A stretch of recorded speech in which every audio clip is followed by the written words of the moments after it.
Hello everyone, welcome to my Chloe cosplay tutorial. So earlier this year, I played Detroit Become Human and it literally, no exaggeration, changed my life.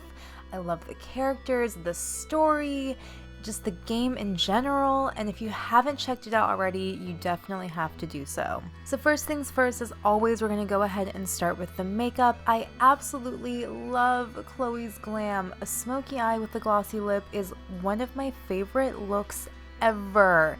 So I was really excited to finally do it for a cosplay. I used a pair of soft grayish blue lenses for a realistic look. I applied a smoothing face primer all over,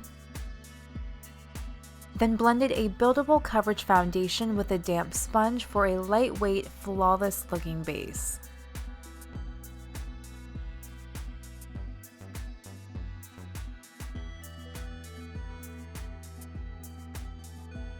I continued using the sponge with translucent powder to set the foundation, mattify, and prevent creasing.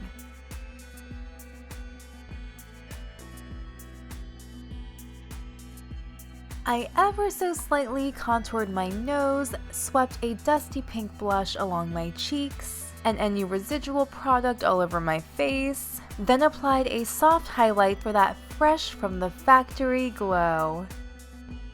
I cleaned off the foundation and powder from my lips, then quickly filled in my brows with a tinted brow mascara.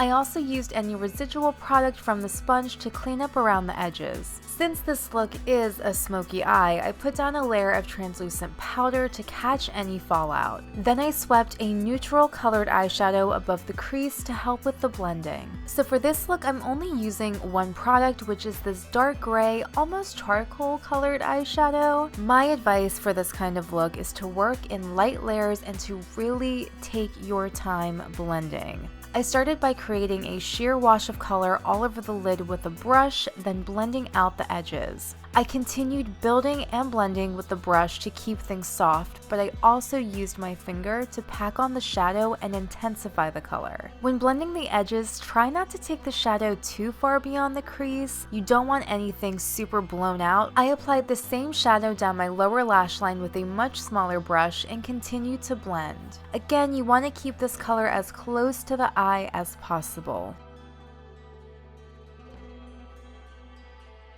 Once I was happy, I brushed away the translucent powder, tightlined with a black eyeliner pencil, then coated my upper and lower lashes with some black mascara. I finished the look with a pair of natural yet slightly voluminous false lashes and a decent amount of clear lip gloss. And setting spray, of course. Next up is the LED light and wig. This was my first time styling a lace front to this extent, and let me tell you, it was a lot harder than I thought it would be.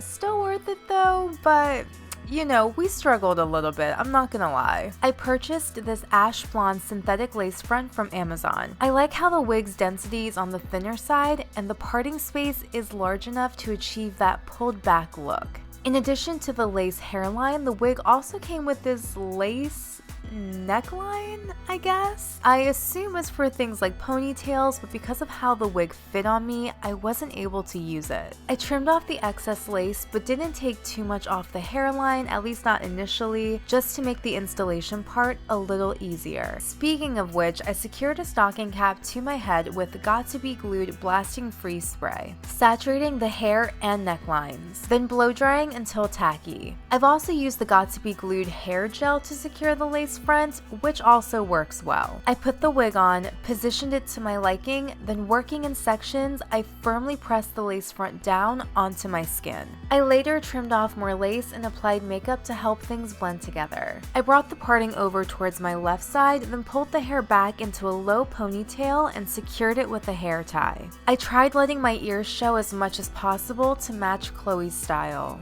I also took a small piece of hair from the ponytail, wrapped it around the hair tie, dye, then secured it with bobby pins, then later hairspray. So just ignore this part here where I'm like trying to create baby hairs since I later on decided to go without them, but I am obsessed with my LED from Topmo Props on Etsy. It's battery operated with 2 settings, and I used a bit of clear lash glue on my temple to secure it. And finally, we have Chloe's outfit. I really love her blue dress, bitch, okay? Just like the wig styling, there were plenty of challenges along the way, and I definitely learned a lot. So I purchased this Chloe cosplay from Amazon. It has the same design as hers, but it's slightly more form-fitting, and the length is a lot shorter than I anticipated. It's also the wrong color, but I was planning on dyeing the dress anyways. I started by pre-washing to remove any finish on the fabric that might interfere with the dyeing process. And since the dress is mostly polyester, I used the Rit Dye More Synthetic in Midnight Navy. Using the stovetop method, I brought a large pot of water just under a boil, then added what would be a total of 3 bottles of dye. Now, to be honest, I didn't do as much research as I should have done beforehand, so I ended up dyeing the dress multiple times just to achieve the right color. Don't be like me. Also, you do want to make sure that you are wearing gloves, protecting your surfaces, and only using things dedicated to fabric dyeing, not something you cook with. I also added a teaspoon of dishwashing liquid to help with the dyeing process. Once everything was well combined, I dampened the dress with water to ensure an even dye job, then placed it in the dye bath. Keeping the dress submerged and moving it around will allow for an even dye job, and despite my trial and error, you probably want to let the dress soak for about 45 minutes. Then I rinsed the dress thoroughly under cold water until the water ran clear. I highly recommend throwing it back in the washing machine just for good measure. And y'all, I am so happy with how this turned out. I definitely have to steam the dress before wearing it, but overall I think it looks